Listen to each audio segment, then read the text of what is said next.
Dios les bendiga, hermanos. Que la gracia, la paz, la misericordia de nuestro Señor esté con cada uno de aquellos que han sido comprados a precio de sangre. Escuchar la palabra de Dios, escuchar las alabanzas, las promesas y no conmoverse, hermanos. De verdad es tener un corazón duro. Escuchar esta alabanza y recordar que un día el Señor, lo quieras o no, creas en Dios o no creas en nada, un día cuando el Señor te llame a su presencia. La misma historia que para algunos será de terror, para otros será una historia de gloria. Porque ese día que el Señor nos llame delante de su presencia, seguiremos haciendo lo que hemos hecho hasta ahora, alabando su nombre, glorificando su presencia y poniendo en alto a quien solamente lo merece. Ponte a pensar en esta mañana. Todas las bondades, todas las ventajas, todas las bienaventuranzas físicas, económicas, espirituales, y si a estas añades una más que es la misericordia de salvación y resguardar tu alma hasta el día final. Sí, hermano, hasta el día final. Dime si eso no es como para regocijarse en el corazón y recordar que el Señor es bueno y grande en misericordia. Un día el Señor llamará a todos y cada uno delante de su presencia. Anhelo ese día, hermano. Anhelo ese día en el cual el Señor me llame. ¿Sabes? Las Escrituras dicen que allá no habrá más tristeza, que allá no habrá más dolor. Todas las primeras cosas habrán pasado. Y cualquier sufrimiento, por más grande que sea en esta tierra, hermano, bien vale la pena, porque Él mismo limpiará nuestras lágrimas. Así es que en esta mañana nos regocijamos con un Dios que paga no como debiera de pagar. Él paga con misericordia. Y es a este Dios a quien le rogamos para que el día de hoy, aún durante la predicación, siga sosteniendo nuestros corazones, nuestras vidas, que prepare la tierra donde haya de caer esa semilla. La parábola del sembrador dice que ese sembrador sembró, y en el antiguo Israel no sembraban siempre con yuntas. Había un tipo de sembradío que era por voleo. Simplemente metían la mano en el saco de las semillas y lo lanzaban a la tierra.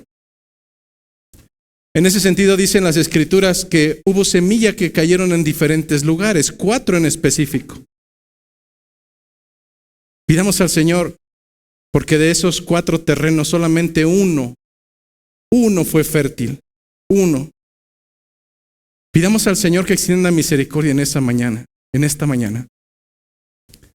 No sé cuántos de ustedes están hartos de ser las mismas personas.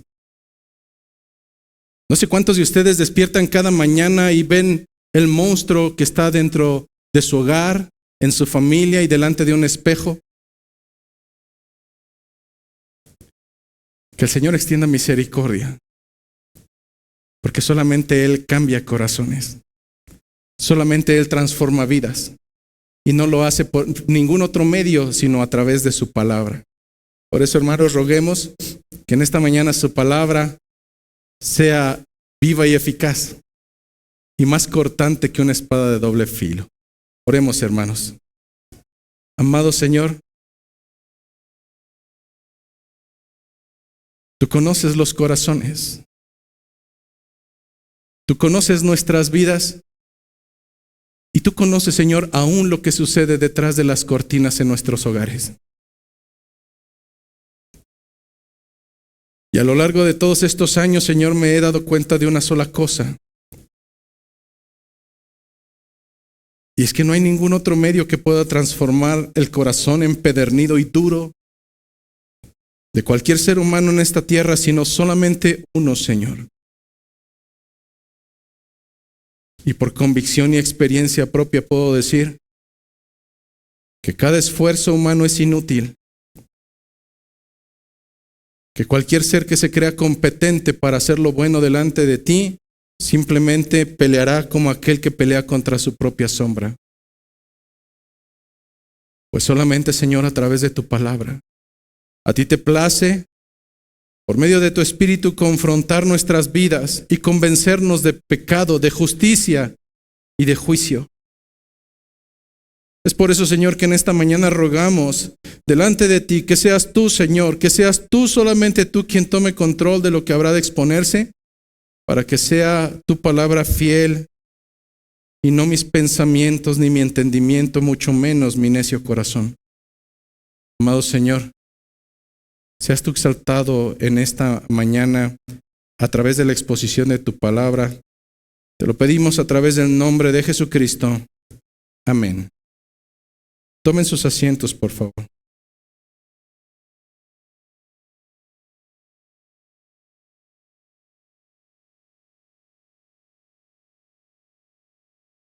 Abrimos nuestras escrituras. La semana pasada concluimos el versículo 5 del libro de Gálatas, capítulo 6.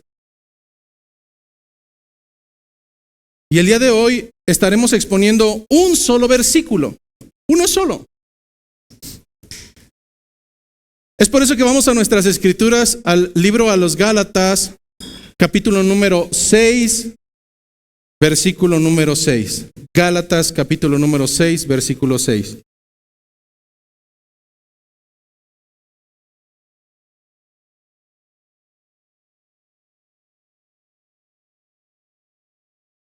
Dicen las escrituras en esta mañana: el que es enseñado en la palabra, haga partícipe de toda cosa buena al que lo instruye. Esta es palabra de nuestro Señor. Al igual que usted, estoy totalmente desconcertado porque aún ayer por la mañana ya había pasado yo el texto a nuestro hermano Lalo, que es quien nos prepara las diapositivas tan hermosas junto con su hermanito Richie. Y meditando decía, abarcaremos el versículo 6 y continuaremos hasta el 10. Y llegaba a una conclusión y tuve que llamarle nuevamente y decirle: hermano, guarde la diapositiva para la próxima semana porque esta vez solamente expondremos un versículo. Creo que amerita predicar un solo versículo. Y quisiera dar algunas observaciones pertinentes antes de ingresar a este versículo 6 del capítulo 6 de Gálatas. Y este tiene que ver con el propio contexto de la carta. Una carta a los Gálatas que fue escrita alrededor de los años 50 después de Cristo. Y una carta cuyo punto focal es sumamente claro. Principalmente en contrarrestar un movimiento herético que se había gestado no al exterior de la iglesia, sino al interior de las filas de la propia iglesia de Jesucristo. ¿Cuál era este enemigo contra el cual Pablo escribe a lo largo de 6 capítulos? Este movimiento herético del tiempo a los Gálatas era el evangelio de los judaizantes. Un evangelio que, haciendo a un lado el evangelio de Cristo, ahora promulgaba que era necesario no solamente creer en Jesucristo a través de la fe, sino que eso era incompetente o estaba incompleto. Que un verdadero creyente, aun cuando no fuera judío, tendría que creer en Cristo Jesús a través de la fe, como lo dice el evangelio, pero que además tendría que cumplir los ritos religiosos y culturales de los judíos, en específico la ley de Moisés, para poder ser salvo, lo cual, aunque suena sumamente espiritual, es totalmente herético y contrario a las Escrituras.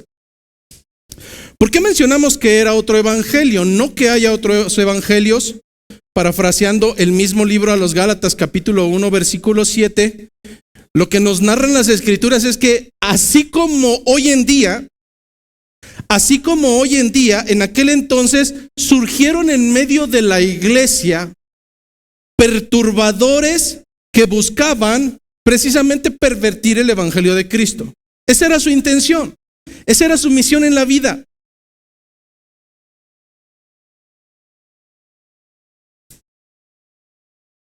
Sin lugar a dudas, aun cuando Pablo rebatió estas enseñanzas incorrectas, podemos ver claridad que sin lugar a dudas, este movimiento afectó en varios sentidos, no solamente a los creyentes, sino a aquellos que, pequeños en el evangelio, aún estaban tambaleantes. Y en ese sentido podemos encontrar cómo es que esa herejía de los judaizantes impactó trayendo un cambio en los pensamientos, impactó trayendo un cambio en los corazones y por supuesto impactó errónea y malamente trayendo un impacto en los comportamientos de algunos que en algún momento formaron parte de la iglesia primitiva en el tiempo de Pablo. Casi 2000 años después, hablando de 1974 años después, el enemigo número uno ya no es el judaísmo, aunque persiste hasta el día de hoy. El enemigo número uno y el mayor detractor, la mayor herejía contra la cual se enfrenta la iglesia el día de hoy, tiene un nombre. Y su nombre es el Evangelio de la Prosperidad. Este sistema doctrinal, hermanos, enseña que el propósito principal de Dios es procurar tu prosperidad económica, financiera, de salud, emocional. Por cuanto tú eres su hijo, el único objetivo de Dios, eso dice esa doctrina herética, es que prosperes en todos los sentidos. E incluso los seguidores de esta falacia argumentan que debido a que ellos son hijos de Dios, no solamente se les dará, sino que tienen el derecho legítimo, y por cuanto tienen un derecho legítimo, ellos son capaces de reclamar a través de decretos soberbios, reclamándole a Dios lo que a ellos les pertenece. Estos falsos maestros, líderes y lobos rapaces del Evangelio de la Prosperidad, son falsos maestros que sin embargo sí cumplen su objetivo. Traen prosperidad, pero no para los seguidores avariciosos, sino para ellos mismos. Se han enriquecido mientras dejan en la miseria a cientos y cientos de seguidores soberbios y avariciosos que se encuentran ahí, no porque estén engañados, sino porque su necio y pervertido corazón es igual al de sus maestros. Anhelan tener bienaventuranza económica como productos milagros de un día para otro. ¿Cuál ha sido el impacto de este evangelio, de este falso evangelio? Al igual que el judaísmo o los judaizantes, ha traído repercusiones no solamente para el pensamiento, sino también para el corazón y la conducta de todos aquellos que profesamos la cristiandad. De una o de otra manera, seamos partícipes o no de este falso evangelio, ha traído repercusiones en nuestro pensamiento, en nuestro corazón y en nuestros comportamientos. Por mencionar solamente algunos de ellos. Número 1, ha desacreditado a la iglesia en general delante de los gentiles. El gentil piensa que todas las iglesias son exactamente lo mismo. Y no solamente el gentil, actualmente creyentes pequeños e inmaduros siguen pensando que todas las iglesias somos iguales. Número 2, este falso evangelio de la prosperidad ha traído prejuicios y desconfianza hacia prácticamente el 100% de los pastores. Pensando que todos somos iguales, pensando que todos actuamos de la misma manera. Si pudiéramos encontrar un tercer impacto de esta herejía en la sociedad, pudiéramos decir que hay uno que específicamente nos compete a los que estamos detrás de un púlpito. Y este tiene que ver honestamente con muchas ocasiones evitar delante del púlpito temas financieros. Aun cuando las escrituras determinen y conforme al seguimiento cronológico que llevamos se mencione temas financieros, hay un impacto indudable. Y tengo que ser honesto. En ocasiones los pastores buscaremos bajo conciencia, mala conciencia, evitar temas de corte financiero debido a la mala publicidad y mal entendimiento que se tiene hoy en día a raíz de esos lobos rapaces, falsos maestros. Pero si estos 3 puntos no fueran suficientes, hay uno que creo que es el más gravoso. Y este tiene que ver con que a través de un evangelio falso se ha logrado obscurecer el verdadero evangelio de Cristo.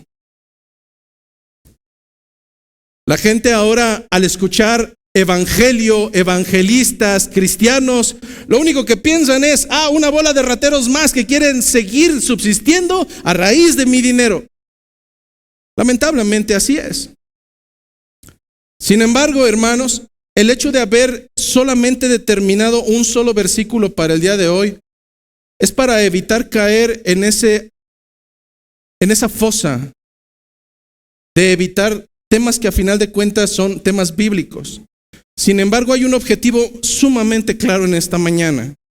Y mi objetivo es exponer los principios bíblicos sobre el sostenimiento a aquellos que dedican su vida a la enseñanza del evangelio y el cuidado de las ovejas. Repito nuevamente, mi objetivo en esta mañana es sumamente claro y es exponer los principios bíblicos sobre el sostenimiento de aquellos que dedican su vida a la enseñanza del evangelio y el cuidado de las ovejas. La única intencionalidad fuera de lo que pueda causar el evangelio de la prosperidad en tu mente, en tu pensamiento y tu corazón, la única intencionalidad, dejando todo prejuicio, será que tú pienses, que hables y que actúes no en consideración de lo que dicen, sino en consideración del fundamento escritural que Cristo te ha dejado y te ha conferido y al cual llamamos las Escrituras. En este sentido, estaremos abarcando 4 principios. 4 principios acerca del sostenimiento de aquellos que dedican su vida a la enseñanza del evangelio y el cuidado de las ovejas. Si al final de esto tu pretensión es seguir pensando como lo hacen los demás, te respetaremos. Pero al menos en esta iglesia pretendemos que no digas como mi pastor dice, o como alguna vez el pastor dijo. No, hermano, aquí tenemos que aprender a hablar y a decir como las escrituras dicen. Y contra ello no puede haber poder humano que pueda rebatir. Así es que en esta mañana vamos a ver un primer principio acerca del sostenimiento de los que predican el evangelio y cuidan a las ovejas, que es el principio de la reciprocidad. El principio de la reciprocidad. Iremos a un segundo apartado, que es el principio de la equidad, y que nada tiene que ver con los movimientos modernos de hoy en día, no, es de otro tipo de equidad. Llegaremos a un tercer segmento, que es el principio de la legitimidad. Y finalmente llegaremos al principio de la generosidad. Probablemente los que acaban de concluir su discipulado Dirán, eso ya lo vimos. Sí, fue el último capítulo que vemos en el discipulado de membresía. Sin embargo, el día de hoy, debido a que el versículo 6 del capítulo 6 de Gálatas es el que nos compete, el día de hoy iremos a las entrañas, iremos a la carne, iremos a desagregar en el idioma original a qué se está refiriendo Pablo en referencia a este primer principio, llamado el principio de la reciprocidad.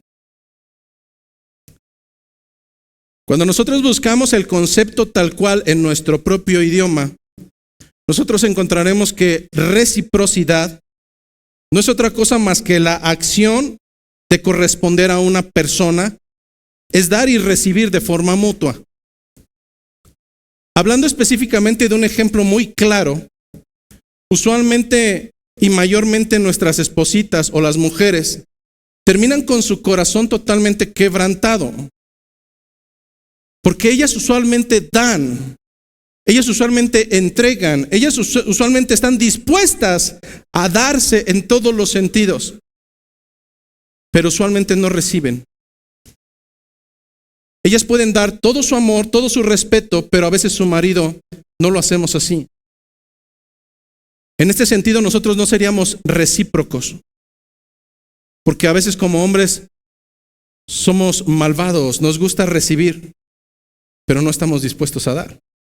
Bueno, el principio de la reciprocidad nos dice que es el hecho de corresponder a una persona. Si nosotros vamos a el texto bíblico que nos compete el día de hoy, dice el capítulo número 6, versículo 6, el que es enseñado en la palabra, haga partícipe de toda cosa buena al que lo instruye. ¿Te ha pasado que en alguna ocasión estás hablando con tu esposita o con alguna persona y de repente están bien entrados en la plática y la otra persona saca un tema que tú te quedas, ¿what? En la secundaria, por ejemplo, yo tenía un maestro de matemáticas que estaba en plena clase y hablábamos de muchas cosas y de repente decía, a mi hijo le salió un diente cuando tenía 1 año. Y nosotros, ¿y eso qué? Bueno, tal pareciera que Pablo está tomando un tema así. Inicialmente, parecería que este versículo es un tema aislado y sin conexión. Tal parecería que está flotando ahí en medio cuando ya nos dio un compendio de contexto e ideas, y él está flotando y debajo nos da otro compendio de ideas. De hecho, si va a su Biblia, lo va a encontrar así como intermedio y flotando. ¿Es acaso este texto un texto aislado que no tiene contexto con el resto del fundamento de la carta? No, hermanos, no es así. De hecho, versículos antes, específicamente en el versículo 2, previo a este versículo 6, la idea central nos dice que tenemos que sobrellevar las cargas los unos de los otros y que de esta manera cumpliremos así la ley de Cristo. La semana pasada hablábamos que específicamente ese versículo número 2, al menos dentro de esta carta, no se refiere a las cargas emocionales o de tristeza o de dolor, se refiere hacia las cargas del propio pecado, por cuanto el primer versículo así lo denomina. Pero también dejamos claridad que eso no nos exenta de poder llevar y estar dispuestos de corazón a llevar las cargas de nuestros hermanos en Cristo. A no solamente orar por ellos cuando no tienen pan.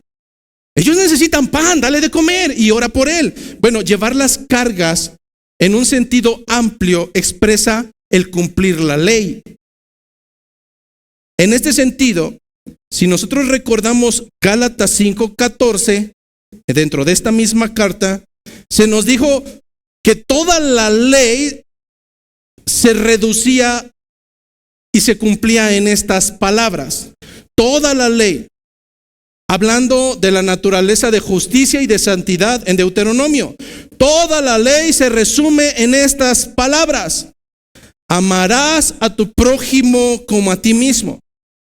De tal manera que sustentar o propiciar el sustento o brindar de lo que a mí me parece bueno en mi vida hacia una persona más, no está fuera del contexto. Porque cuando yo amo a alguien, en primera, estoy cumpliendo la ley de Cristo.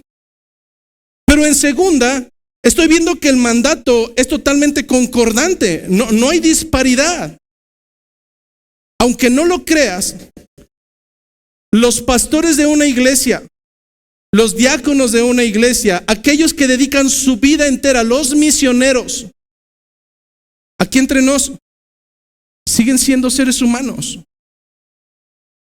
Al igual que tú, también en ocasiones sentirán, Padre, que tú lo invites a tu casa a comer.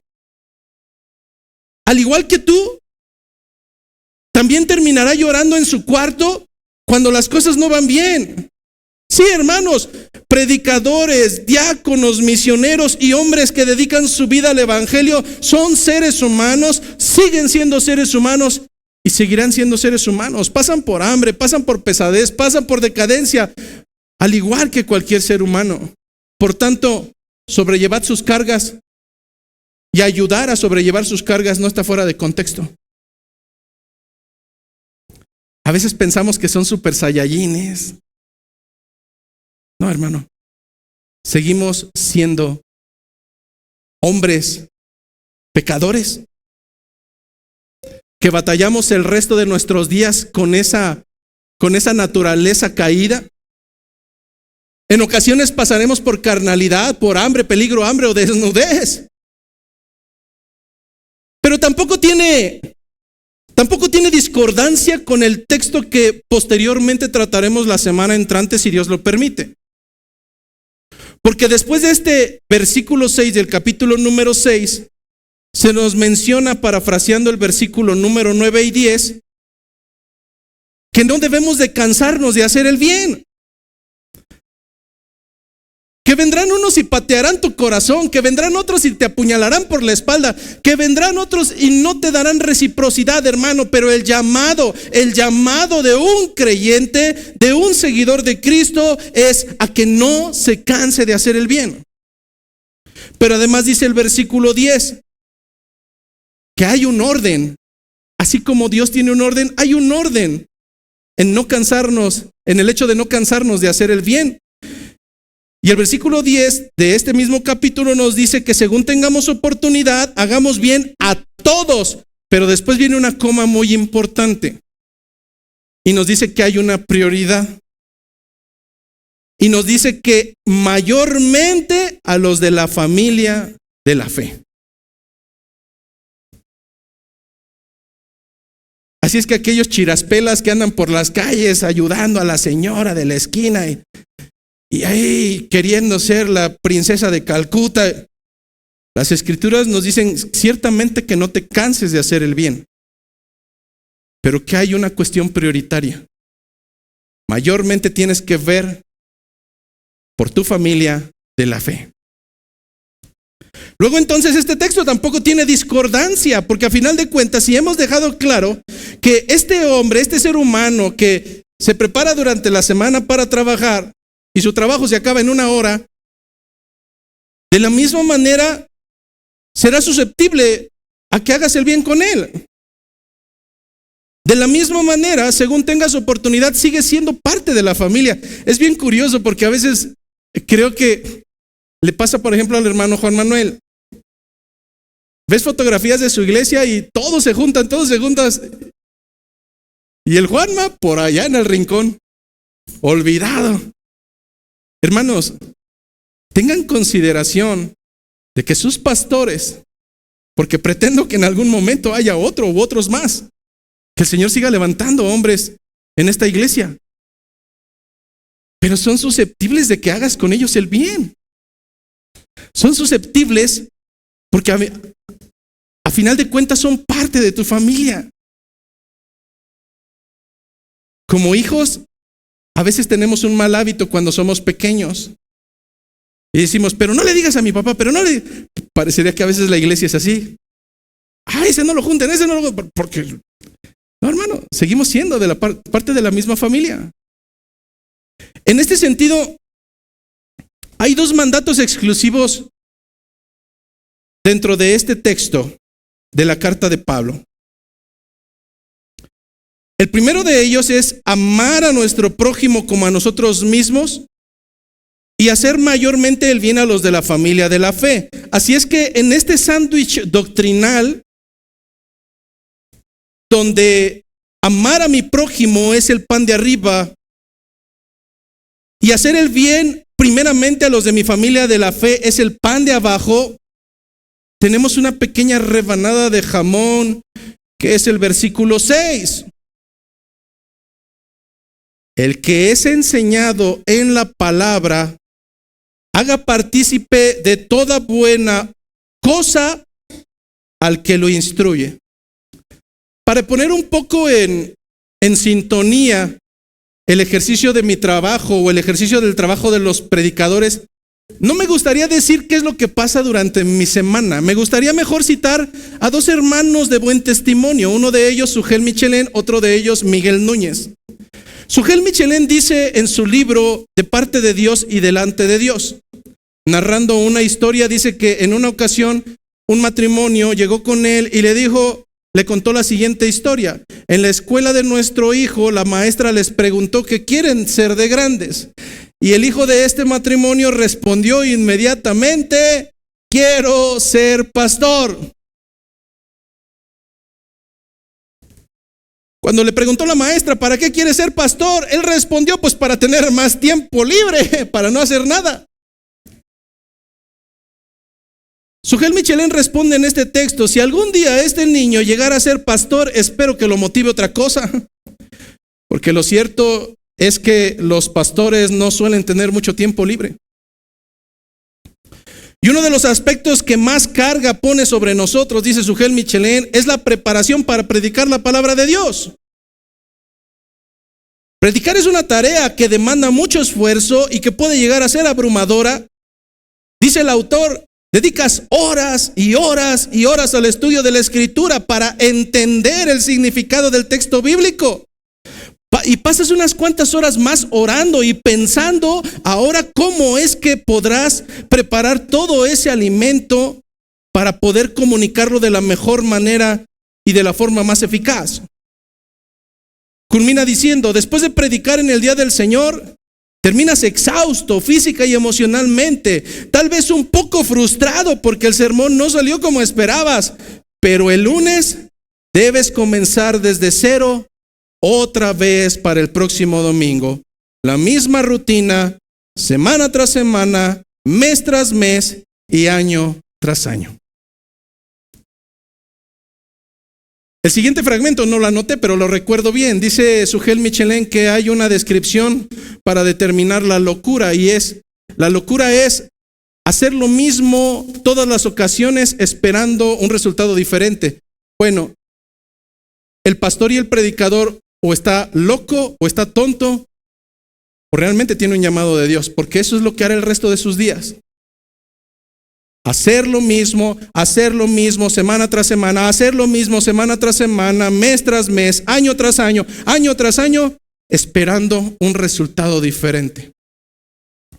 Por otro lado, Miguel Núñez en su libro de Pastores y Predicadores dice lo siguiente acerca del ministerio pastoral.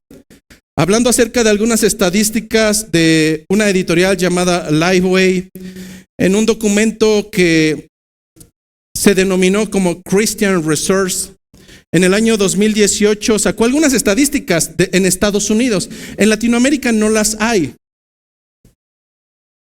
Ni siquiera hay sana doctrina, menos va a haber algún estudio estadístico, pero podemos utilizar la base de ellas haciendo un tanteo a nuestra propia realidad. ¿Qué dicen estas estadísticas?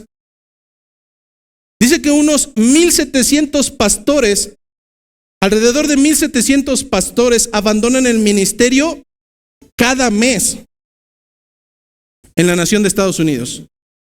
1,700 pastores abandonan su ministerio cada mes, y las 10 razones más comunes son el desaliento, el sentido de fracaso, la soledad, una caída moral, presiones económicas, ira, total agotamiento, problemas de salud, problemas matrimoniales o familiares y la sensación de estar demasiado ocupados. Con esta información yo le diría a aquel niño que quería ser pastor, no te metas en eso, hijo. No sabes la que te espera. Sin embargo, hablando no de mí, sino hablando de cada uno de los siervos que se mantienen fieles alrededor del mundo, es honrable amarlos. Es honroso procurar su bien. En este proceso de enseñanza que nos narra Gálatas 6:6, solamente hay dos sujetos. En este proceso de aprendizaje solamente hay dos sujetos. Por un lado está el que enseña y por otro lado está el que aprende. No hay más. Por un lado, al que enseña usualmente le llamamos pastor o predicador. En las Escrituras encontraremos diferentes acepciones como presbítero, anciano, pastor, episcopo, obispo, y todos se refieren a la misma persona. Pero por otro lado, el que es enseñado usualmente le llamamos congregante u oveja. En este sentido, ¿qué es lo que nos está diciendo Pablo? Que debe de haber una actitud totalmente visible en aquel que es enseñado. Y esta actitud es el hacer partícipe de toda cosa buena al que lo instruye. En este versículo traté de ir un poco más a fondo, porque en ocasiones cuando en el original en griego se tradujo hacia nuestro idioma y la versión más fiable, Reina Valera 1960, utilizó palabras genéricas, podemos perder un poco el sentido. ¿De qué está hablando Pablo en el original? La palabra que se utiliza para las palabras toda cosa buena, porque ayer le preguntaba a mi esposa, oye, ¿y tú qué entiendes? Porque debe de ser partícipe de toda cosa buena a quien lo instruye. Y ella me decía, bueno, como cuando tienes un cumpleaños y pues invitas porque crees que eso es bueno para ti. Y no nos poníamos de acuerdo, de hecho, ahí como que no concluíamos. Entonces vamos a las Escrituras. La palabra que se utiliza en el original en griego para describir cosa buena o toda cosa buena es la palabra agatois. Esta palabra agatois es muy peculiar porque se deriva de una palabra que es la palabra ágatos. De ágatos se desprende agatois, pero también en algunos segmentos escriturales se desprende la palabra ágata. Sin embargo, en el original esta palabra, la palabra agatos, se traduce como cualidad de ser lo mejor. Pastor, quedamos en la misma. Para poder clarificar un poco más, me gustaría hacer mención de otro texto bíblico, y creo que eso nos va a ayudar mucho, donde se utiliza la misma palabra exacta con su derivación ágata. Dice Mateo capítulo 7, versículo 9. Dice Mateo capítulo número 7, versículo 9, un texto muy conocido, hablando acerca de la oración y la regla de oro. Dice en el libro de Mateo capítulo número 7, versículo 9, hablando Cristo pregunta, ¿qué hombre hay de vosotros? ¿Qué hombre hay entre ustedes, hermanos? Que si su hijo le pide pan, le da una piedra. O si le pide un pescado, o si le pide de comer, ¿quién de ustedes le da una serpiente a su hijo? Continúa diciendo Jesucristo, pues si vosotros siendo malos sabéis dar buenas dádivas, se utiliza la palabra ágata. Si ustedes siendo malos saben dar buenas dádivas a sus hijos, la palabra ágata, cuanto más vuestro Padre que está en los cielos dará cosas buenas, la palabra ágata, a los que le pidan. En este sentido, hermanos, definir buenas cosas o qué significa buenas cosas para seguir la ordenanza de Pablo es sumamente relativo. Lo que sí podemos decir es que tú a quien amas no le vas a dar una piedra. Lo que sí podemos decir es que tú a quien amas no le vas a dar algo que le haga daño. Pero aquí me gustaría hacer un ejercicio sumamente sencillo. Ponte a pensar rápidamente en tu vida cotidiana. ¿Dios ha sido bueno contigo? ¿Dios te ha dado cosas que tú dices son hermosas en tu vida cotidiana? ¿Dios te ha dado cosas buenas? Partiendo del principio Ágata. Vamos a ver. Hermana, mencióneme una de ellas. Sí, recio. La vida. El Señor te dio la vida. Vamos a tratar de ser más específicos. Hermano Ernesto. Alimento. Claro. ¿Quién se queja de que el alimento es malo, no? Entonces ya llevamos dos, vida y alimento. ¿A qué se referirá el texto? Depende de mí. Octavio. ¿Qué otra cosa buena pudieras mencionar de tu vida? La familia. No me vayas a dar a tu familia, hijo. ¿Por qué? Vamos con otro lado mejor. Hermano David. Salud. Cuco. Amor. ¿Qué más? Por acá. ¿Cualquiera de los dos?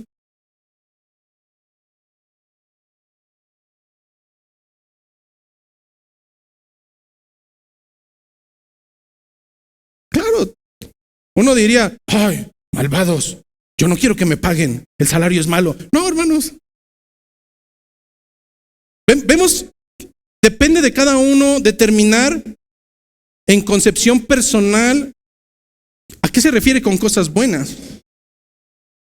Entonces, este principio de la reciprocidad nos llevaría a pensar que algo bueno es algo que yo disfruto en mi vida cotidiana, algo bueno, algo que es de bendición. Entonces toma sentido la ordenanza de Pablo, el que es enseñado en la palabra, haga partícipe de toda cosa buena al que lo instruye.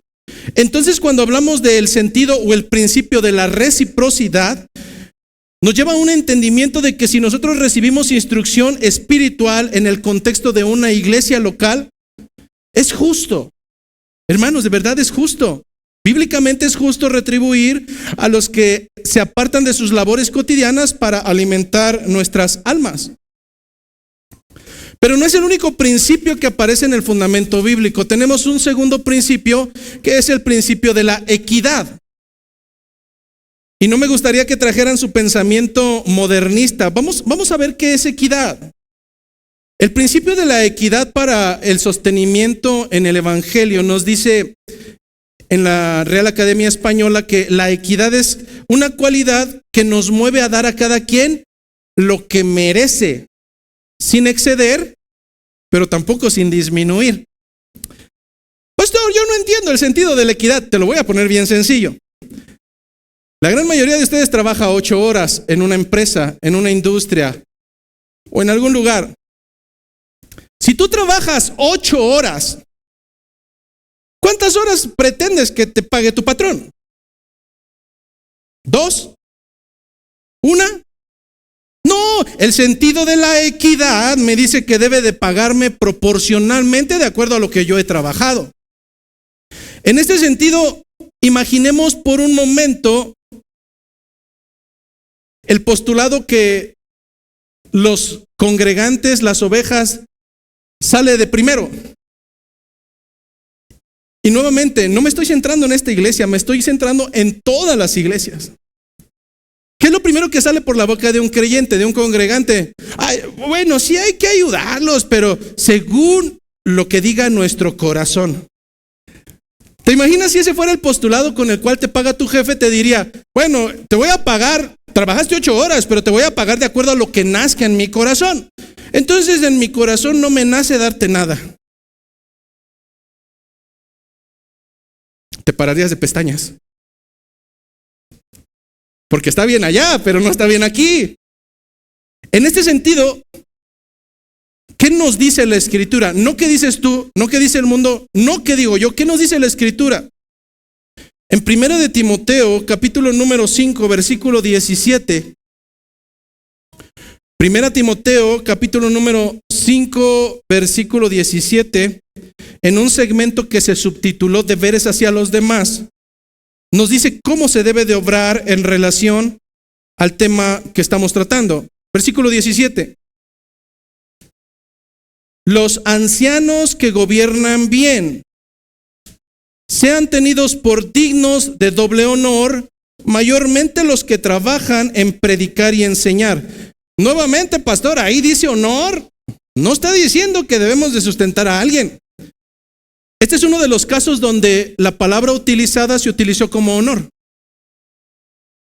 Pero antes de ir ahí a esa palabra en específico, me gustaría tratar dos características. La primera de ellas, ¿a quién se está refiriendo?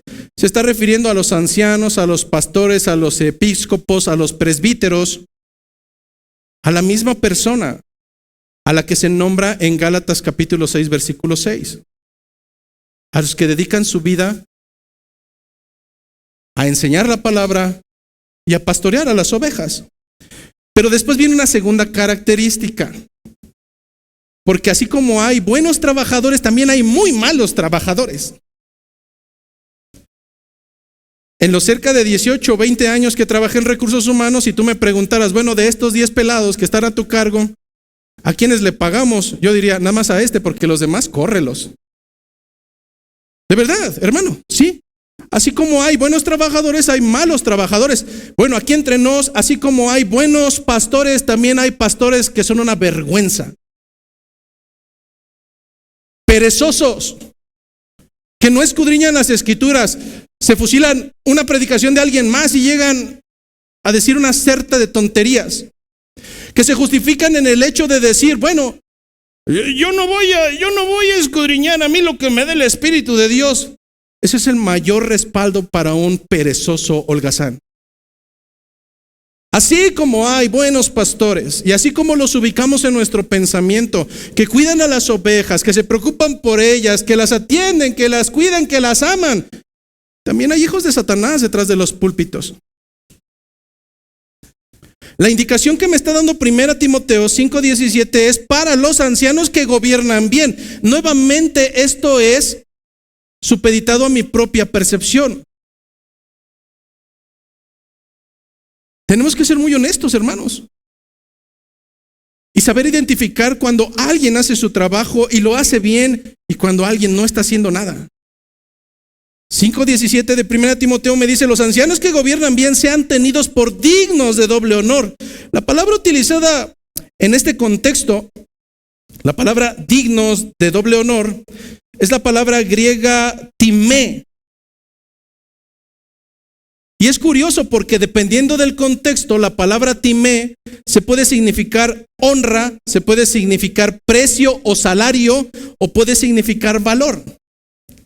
Y yo sé que cuando nuestro corazón es mezquino diremos, no, yo escojo honra y escojo valor. No escojan la de precio o salario, pastor. Mejor que diga, merece doble honra y merece doble valor, porque así yo lo valoro el doble y así yo lo honro el doble. Pero no me pida mis 20 pesos, porque ahí tenemos un problema. El corazón mezquino sale, hermanos.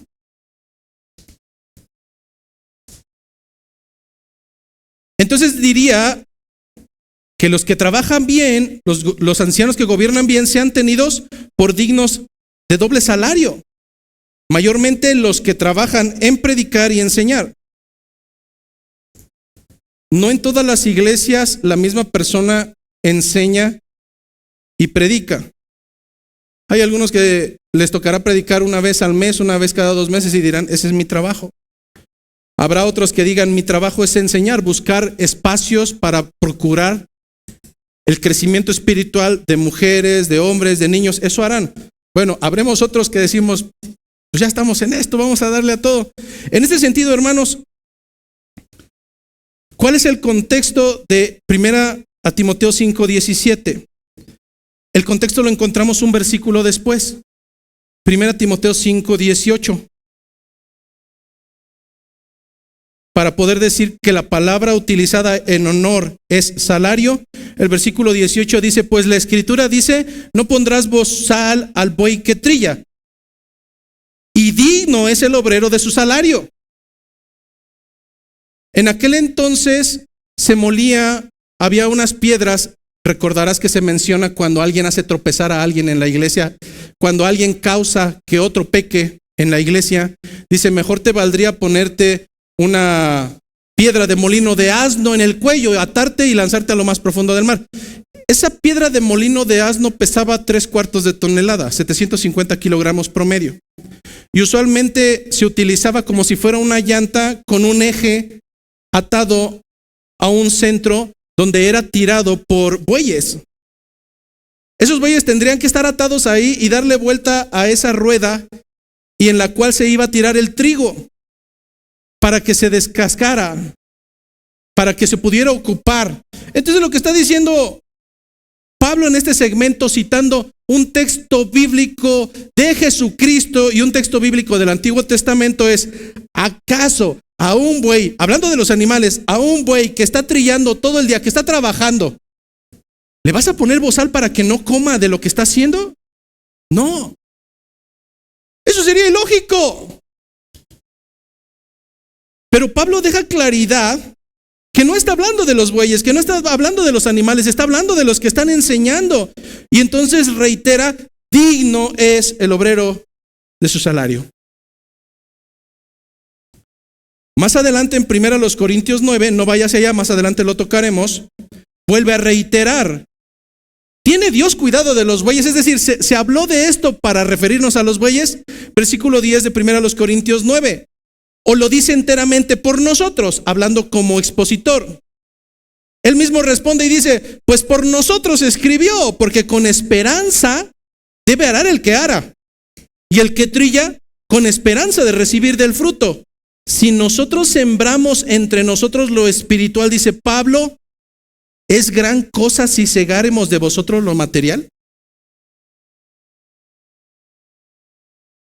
Si nosotros sembramos en vosotros lo espiritual, ¿es gran cosa si segáramos de vosotros lo material?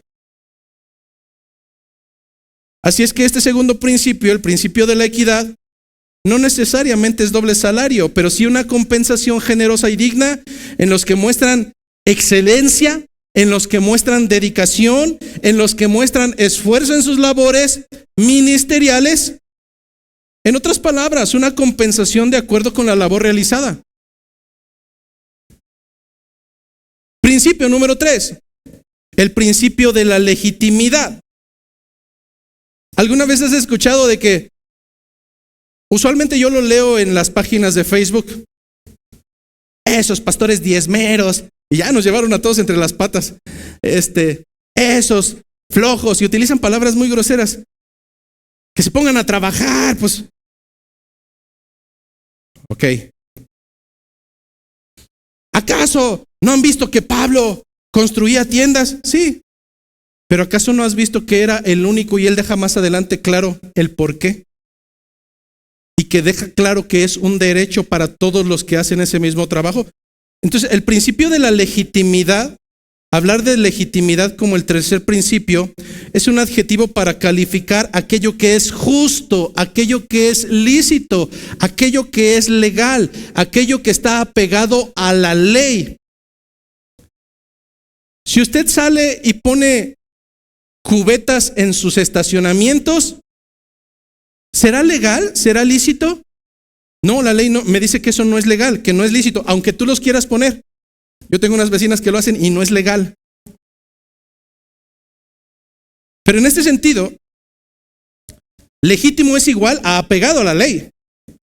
Y como aquí estamos hablando de que legítimo bíblico es apegado a la ley, quiere decir que es legítimo el tema que estamos hablando. ¿Dónde nos dice eso?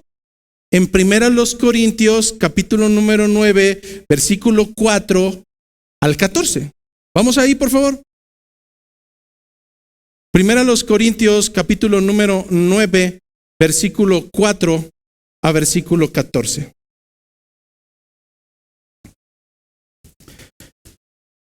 Encontrarás la palabra derecho en varias ocasiones. Y la palabra derecho hace alusión a que algo es legal o es legítimo. pero quiero que leamos el texto completo. Vámonos paso por paso. Dice 1 Corintios 9:4. ¿Quién lo escribe? Pablo. Y dice, ¿acaso no tenemos derecho de comer y de beber? ¿No tenemos derecho de traer con nosotros una hermana por mujer como también los otros apóstoles y los hermanos del Señor y Cefas, mejor conocido como Pedro? ¿O solo yo y Bernabé? Fíjate, solamente son dos. De todos los que predicaban el evangelio, solamente dos. ¿O solo yo y Bernabé no tenemos derecho de no trabajar? Versículo 7. Importante, lo subraya. ¿Quién fue jamás soldado a sus propias expensas?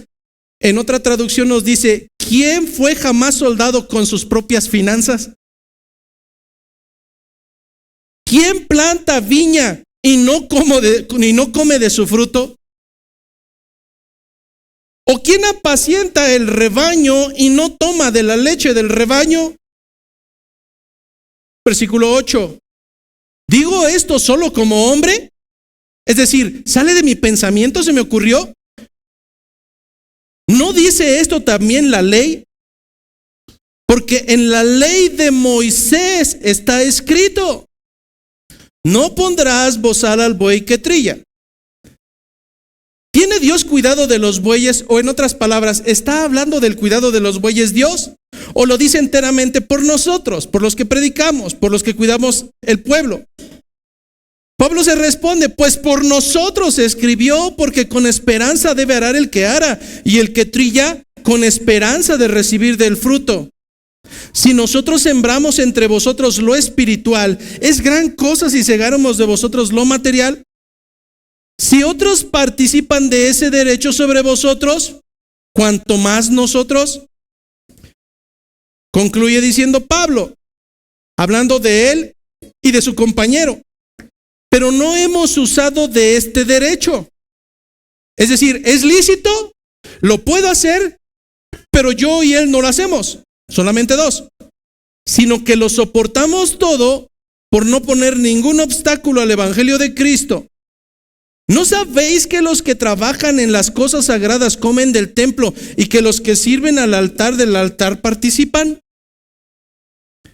Versículo 14. Así también ordenó el Señor a los que anuncian el evangelio que vivan del evangelio. Luego entonces el principio de la legitimidad, este tercer punto de la legitimidad, pudiéramos concretarlo de la siguiente manera. El salario pastoral no es una práctica conveniente, es decir, bueno, nos parece que sería conveniente.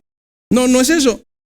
Pero tampoco es una acción pragmática, es decir, algo práctico. Oigan, ¿qué les parece si? No, tampoco, ni es un aspecto conveniente ni algo pragmático, sino una ordenanza directa de Cristo y es por tanto legítimo, es lícito. Pagar a los siervos una remuneración por sus labores en el ministerio. Llegamos al cuarto principio y estamos en la recta final. El cuarto principio acerca del tema central es el principio de la generosidad. No encontré una definición que fuera apta para esta enseñanza, pero mejor quise traer dos sinónimos y dos antónimos de la palabra generosidad. Es decir, dos palabras que signifiquen exactamente lo mismo y que sean más comprensibles, y dos palabras que son totalmente lo contrario. Las dos palabras que son sinónimos de generosamente, o tres palabras, son las palabras sinónimos abundantemente, desinteresadamente y espléndidamente. De tal manera que este principio nos diría que es lícito, hay que darlo con equidad, hay que hacerlo recíprocamente, pero hay que hacerlo generosamente, es decir, abundantemente, desinteresadamente y espléndidamente.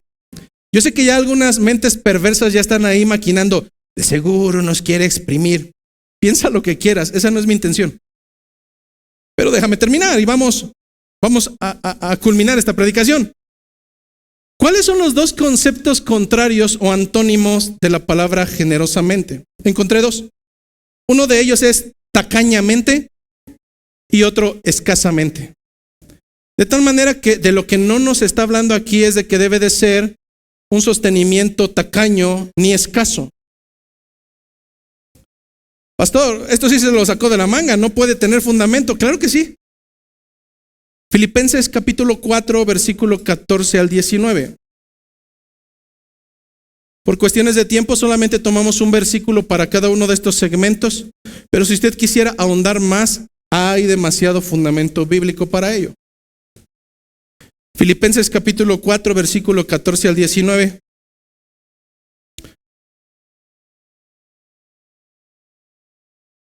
Nuevamente está hablando el apóstol Pablo, después de narrar su estancia en una cárcel, donde no tenía dinero, donde no tenía comida, donde estaba incomunicado. ¿Qué es lo que narra Pablo hacia sus hermanos en Filipos? Les dice lo siguiente, versículo 14 del 4. Sin embargo, bien hiciste en participar conmigo en mi tribulación. Lo que Pablo está diciendo es que los filipenses, aún en la distancia, estuvieron con él de una o de otra manera. Versículo 15. Y sabéis también vosotros, oh filipenses, que al principio de la predicación del evangelio, cuando partía Macedonia, ninguna iglesia participó conmigo en razón de dar y recibir, sino vosotros solos. Aquí quiero hacer un alto en el camino. Usualmente las instrucciones, y encontraremos un tema dentro de la historia de la iglesia que le llamamos la historia del canon o la canonización de los textos bíblicos. Espero no hacerlos bolas. Y los expertos teólogos nos dicen que en los primeros 59 años después de Cristo se concluyó el canon del Nuevo Testamento. Ningún libro salió, ningún libro entró, porque todos esos libros eran de conocimiento general de los creyentes en toda Asia Menor. Aunque no estuvieran escritos, ya sea de transmisión oral, todo el mundo conocía esto.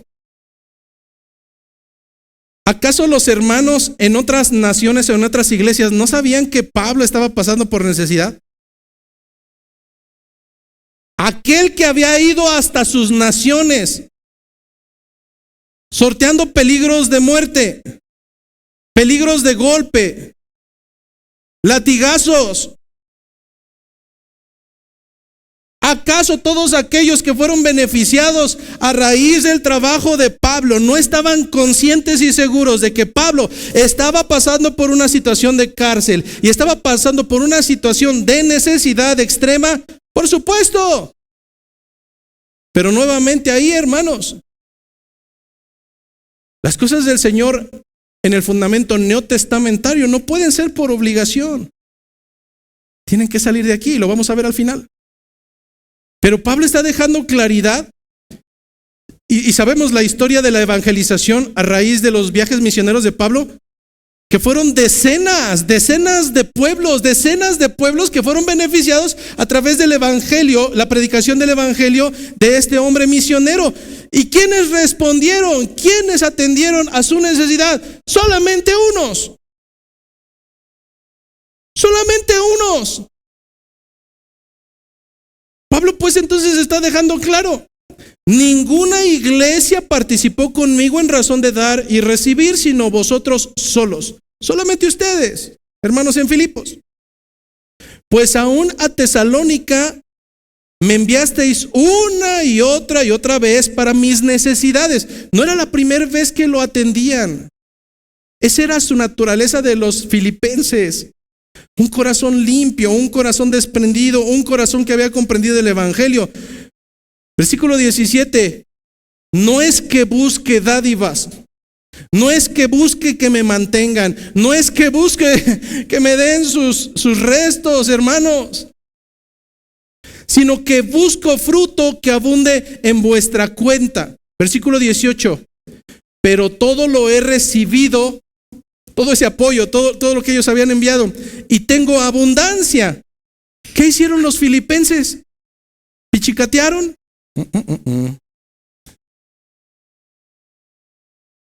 Tenemos un conocido que a sus nietos cuando eran más pequeños, decía, ven, ven, ven, hijo, ven. Y metía su mano en la bolsa. Y le decíamos que tenía dedos de pescado, ojos de pescado en los dedos. Porque rebuscaba y ya sabía cuál era la moneda más pequeña. Y la sacaba. Pichicatero, para el ejemplo solamente. Y le decía, ven hijo, ven, ven, ven, ten estos 5 pesos, te compras algo y le invitas algo a tus amigos. ¿Cómo? ¿Cómo? ¿Qué hicieron los filipenses? Dieron a Pablo, no como una ordenanza, dieron a Pablo con un corazón dispuesto. ¿De qué manera? De tal manera que Pablo recibió todo y aún tenía abundancia, es decir, aún había excedente. Dice, estoy lleno, habiendo recibido de Epafrodito lo que enviasteis. ¿Qué fue todo esto que enviaron? ¿Cómo lo recibió él? Él dice que lo recibió como olor fragante, sacrificio acepto, agradable a Dios. Mi Dios, pues, suplirá todo lo que os falte conforme a sus riquezas en gloria en Cristo Jesús. Lo platicábamos con mi esposita el día de ayer porque pensaba si exponer o no, si tocar este tema o no, porque yo sé que aún hay corazones que son mezquinos. Pero nos poníamos a pensar cómo es que en nuestra propia iglesia vivimos casos como los filipenses, donde se desprenden de todo. Alguna vez visitamos a un matrimonio que amamos mucho en esta iglesia y nosotros nada más íbamos de visita. Bueno, hicieron pollo, hicieron arroz, hicieron mole.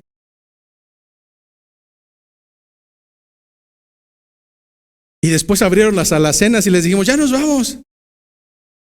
No, sí, pero prueben este refresquito. Oh, dale, ¿no? Y después abrieron la alacena y sacaron unos bombones que yo sé lo que cuestan en una tienda. Y dijeron, prueben estos bombones con chocolate y...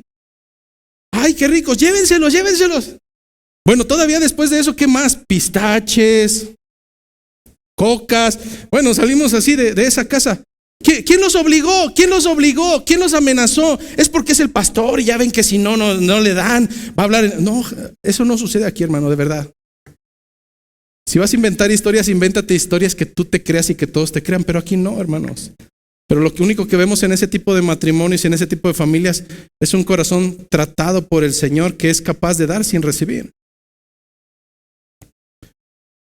Hay hermanos que comprenden, entienden y viven todos estos principios, absolutamente sí. Pero hablando de otras iglesias, te puedo decir que entre 200 personas serán 10. Los demás siguen viviendo a raíz de su propio pecado, de su propia carnalidad, pensando que los pastores, los predicadores tienen que hacer lo que les toca y a ver cómo se rascan. Y pues ¿quién los mandó a meterse ahí? Entonces, hermanos, este principio de la generosidad nos da entendimiento que tenemos que proveer, dejando de lado nuestro carácter tacaño. Por un lado, hay 2 vergüenzas que se viven en la iglesia cristiana en estos tiempos. La primera vergüenza que vivimos en las iglesias cristianas es el hecho de ver supuestos siervos de Dios derrochando los recursos de las iglesias, no conformándose con algo en que transportarse, sino comprando lo más caro y sobrevaluado. Hombres y lastimosamente mujeres que denominándose siervos de Dios, exprimen hasta lo más posible a los que ya no tienen ni siquiera que comer. Pero yo no sé, llevas 3 semanas que no das diezmo, llevas 3 semanas que no has aportado, te llevo tu cuenta y hay de ti que le robes a Dios. Lastimosamente, la primer vergüenza que pasamos como iglesia por aquellos que se hacen pasar como creyentes y que son siervos falsos es verlos derrochar los recursos de la iglesia, y eso es vergonzoso. Pero yo dije que hay 2 vergüenzas. Bueno, la segunda vergüenza es polarizada, porque igual de vergonzoso es ver iglesias que se denominan como cristianas, pero que no actúan bíblicamente, sino que llevan a la asfixia a sus siervos verdaderos del evangelio con salarios que son de miseria.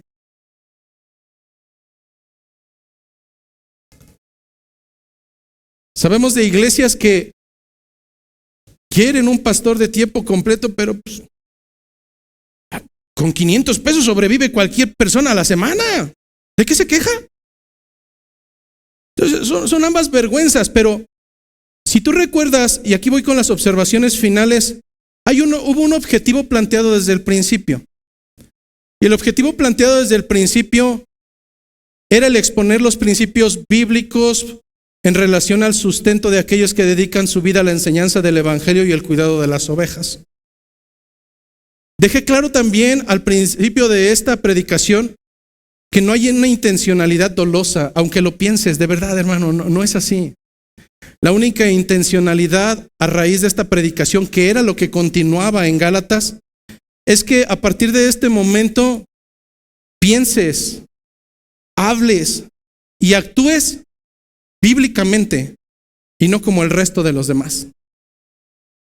A lo largo de esta predicación vimos el principio de la reciprocidad, el principio de la equidad, el principio de la legitimidad y el principio de la generosidad.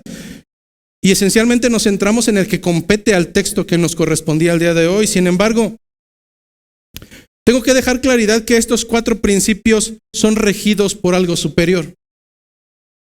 Y no es el hombre.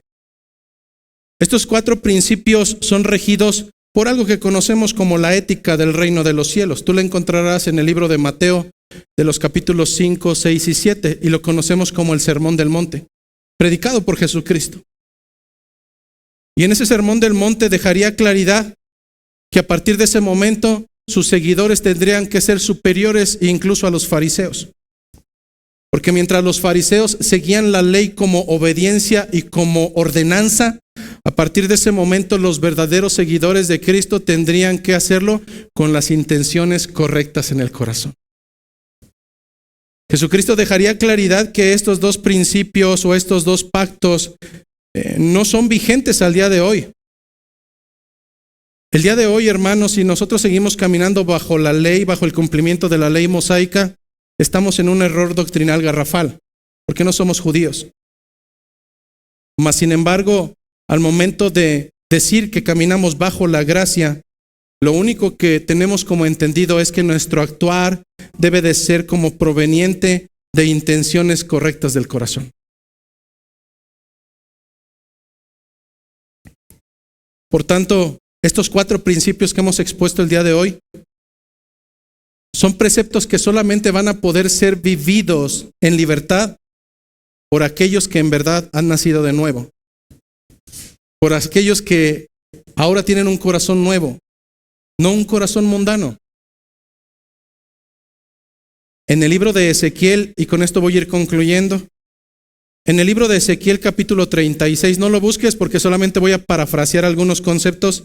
En tu casa lo puedes revisar a detalle y verás que todo es real. Pero en el libro de Ezequiel capítulo 36, 700 años antes del nacimiento de Cristo, Dios permitió darle revelación a este profeta llamado Ezequiel, dejándole ver que aquel pacto que había hecho con su pueblo y que había sido ultrajado y violentado a causa de la rebeldía del pueblo de Israel, ahora quedaba invalidado, no porque Dios no hubiera cumplido, sino porque la otra parte había transgredido. Pero también dejaría claro en este capítulo 36 que Dios estaría dispuesto a hacer un nuevo pacto, pero ya un nuevo pacto diferente. ¿Cuáles son las características que se mencionan en Ezequiel 36? Y es por eso que me atrevo a decir que el poder vivir estos 4 principios no los puede tener cualquiera, solamente alguien que está dentro del pacto. Parafraseando Ezequiel 36, me dice que hay una primera característica del nuevo pacto, el pacto de la gracia. Este nuevo pacto traería a los suyos de todas las naciones. Ya no serían solamente israelitas, ya no serían solamente judíos. Sería conforme al principio de la promesa en Génesis 12. Serían benditas todas las naciones. Segunda característica, y antes de ella, pensando en que por eso nosotros podemos acceder a este pacto, la segunda característica es hermosa. Porque durante muchos años y siglos, 1500 aproximadamente, 1500 años el pueblo judío intentó cumplir la ley y todos y cada uno de ellos se desviaron. No se encontró justo ni aún uno. Todos estuvieron bajo pecado.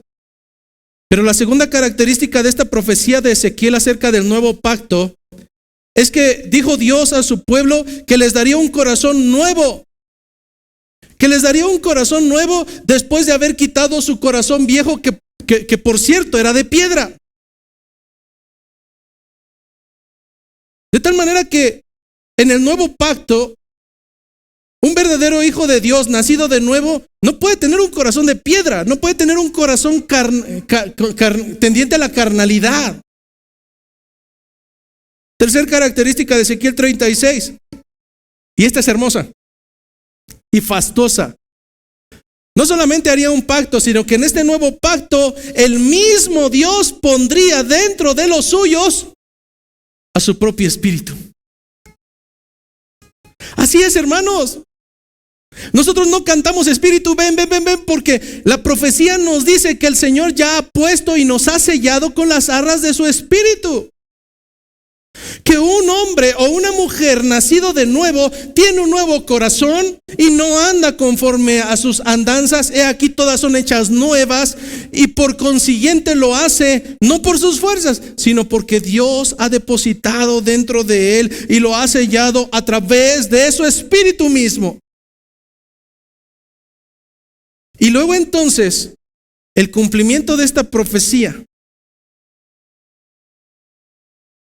Nos dice Ezequiel 36 que tendría una función. Y esta función es para hacernos andar en sus estatutos y guardar sus preceptos y poder ponerlos por obra. Lo mismo que nos dice Gálatas 5. Que en un creyente habita la carne y habita el Espíritu de Dios y estos se contraponen para que no hagamos lo que nosotros querramos. Traducción del nuevo pacto en Ezequiel 36 es que solamente alguien que ha sido comprado bajo el nuevo pacto de la sangre puede ser una nueva criatura, y por cuanto es nueva criatura su corazón es nuevo. Han quitado el de piedra, ahora han puesto uno de carne. Pero no solamente eso, hermano, el Señor ha sellado a los suyos, poniendo su espíritu dentro de ellos para que puedan andar en sus estatutos, guardar sus preceptos y ponerlos por obra. Ahora te das cuenta por qué no todos pueden libertarse de algo económico, de algo físico, decir, traer despensa, ¿qué les pasa? Que compren. ¿Te das cuenta cómo es que aún subsiste un corazón duro, un corazón mezquino? Por tanto, las cosas terrenales serán una carga para alguien que aún vive en la carnalidad. En este sentido, hermanos, mi anhelo al final de esta predicación es que Dios renueve nuestros corazones. Mi anhelo al final de esta predicación es que Dios en verdad selle nuestras vidas con su Espíritu Santo. Mi anhelo y mi deseo para ti es que a través de ese Espíritu todos estos principios y todas estas ordenanzas puedan ser seguidos por cuanto el Señor ha cambiado tu corazón y por cuanto eres una señal del pacto. Que la gracia, que la paz, pero sobre todo, hermanos, la misericordia de nuestro Señor sea con cada uno de nosotros. Gracia y paz.